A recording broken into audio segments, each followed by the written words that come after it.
Ever wondered why a 3D movie or game looks so real? It's all about two connected skills: 3D modeling and 3D animation. If you're new to digital art, it's easy to mix them up. But they play totally separate roles in the creative pipeline.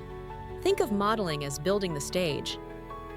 Artists create characters, props, or cities from scratch using special software. They focus on shapes and details. They turn ideas into solid digital objects. But here's the twist: models don't move until animation enters. Animators take these digital creations and make them walk, fly, explode, or even just blink.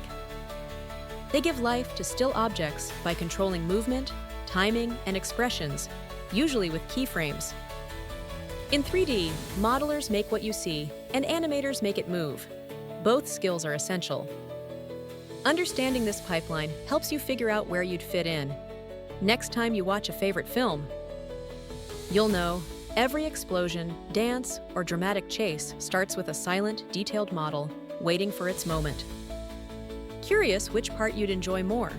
Start exploring and see which stage feels right for you. Please like and subscribe to 3dartschool.org. Thanks for watching.